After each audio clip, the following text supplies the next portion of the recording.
Hello world. मेरा नाम अतुल सुभाष है। मैं तकरीबन 34 साल का हूँ। बैंगलोर में रहता हूँ। आज करने जा रहा हूँ। इसका कारण 5 लोग हैं। पहला, आज मैं आपको बताऊंगा इस वीडियो में कि हम मेरे मेरे बूढ़े माता पिता और मेरे भाई पर कितने केसेस डाले गए हैं। हमें कैसे हरास किया गया है, हमें हमसे कैसे पैसे ऐंठने एक्सटॉर्ट करने की कोशिश की जा रही है। একজন স্ত্রী একটি পুরুষকে নিজের স্বার্থ সিদ্ধির জন্য মৃত্যুর মুখে ঠেলে দিতে দুবার ভাবে না, এবং আমাদের দেশে তার বিশেষ কিছু রাস্তা আছে, সেগুলো আমাদের সরকারই আমাদের হাতে দিয়ে দিয়েছে চাবিকাঠি হিসেবে। তো এমনই একটি গল্প আমি তোমাদের আজকে শোনাবো, যে একটি সংসার, একটি মানুষকে, একটি পরিবারকে কি করে ধ্বংস করে দিতে পারে একটি নারী, শুধুমাত্র আমাদের দেশের আইন ব্যবস্থার সুযোগ নিয়ে। গল্পটি হলো ব্যাঙ্গালোরের অতুল আর নিকিতার গল্প। 2017 নিকিতা এবং অতুলের বিয়ে হয়।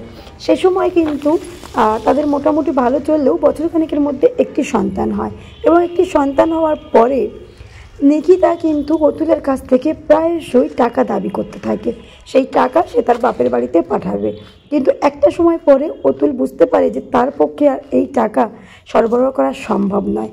তখন কিন্তু অতুল আর নিকিতার মধ্যে প্রায়শই ঝগড়াঝাটি, অশান্তি হতো, এবং তার কারণে পুরুষকে জব্দ করার সোজা এবং একমাত্র রাস্তা সেটা হলো তার ছোট্ট শিশু সন্তানকে সঙ্গে নিয়ে নিকিতা চলে যায় বাপের বাড়িতে, এবং সেখানে গিয়ে কি করে অতুলকে জব্দ করবে সেই চিন্তা ফন্দি আঁটে তার বাবা মার সাথে, এবং সে মিথ্যে 9টি মামলায় অতুলকে ফাঁসিয়ে কিন্তু তাকে জব্দ করার চেষ্টা করে, এবং অতুলের কাছ থেকে ছেলের জন্য মাসে 40,000 টাকা দাবি করে ছেলের খরচের জন্য। মানে এখানেও একটি কতটি শেয়ানা এক একজন মহিলা হয়, যে সংসারে থাকতেও চায় না, অথচ স্বামীর ইনকামের ডবল, মানে ইনকামের কোনো মাথামুন্ডু কিছু থাকে না, কিন্তু তারা দাবি করে বসে যেন হাতের মোয়া।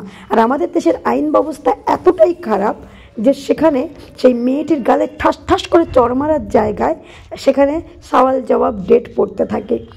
আর নিজের জন্য অ্যালিমেনি হিসেবে অতুলের কাছে দাবি করে 1, 2, 3, 4 লক্ষ নয়, 3 কোটি টাকা দাবি করে। অতুল ছেলের জন্য টাকা দিতে রাজি হয়ে যাওয়ার পরেও অ্যালিমেনি 3 কোটি টাকা দেওয়া অতুলের পক্ষে সম্ভব ছিল না। সেই কারণে অতুলের এই যে 9টি মিথ্যে কেস থেকে বেরিয়ে আসার কোনো রাস্তা ছিল না।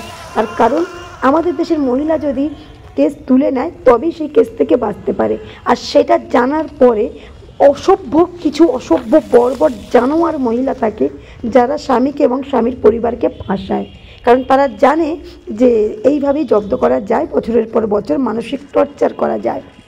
তো এখানে একটা কথা হলো, যদি কপালে সঠিক মানুষ না জোটে, সেটা স্বামী হোক বা স্ত্রী, তাহলে জানবে জীবন তো বরবাদ হবেই হবে, এমনকি মৃত্যু পর্যন্ত হতে পারে। অতুল এই মানসিক চাপ না সহ্য করতে না পেরে এবং 3 কোটি টাকা জোগাড় করতে না পেরে অতুল সুসাইড করে।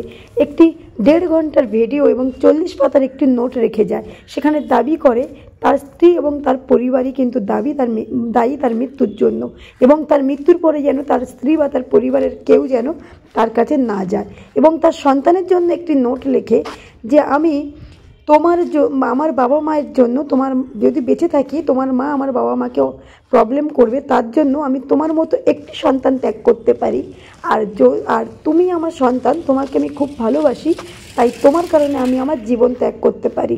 তোমাকে জন্ম দিয়ে আমি অনেক ভুল কাজ করেছি। কতটা কষ্ট এবং কতটা যন্ত্রণা নিয়ে একটা পুরুষ এটা করে, আর অনেক পুরুষ ভাবে আমার স্ত্রী খুব খারাপ।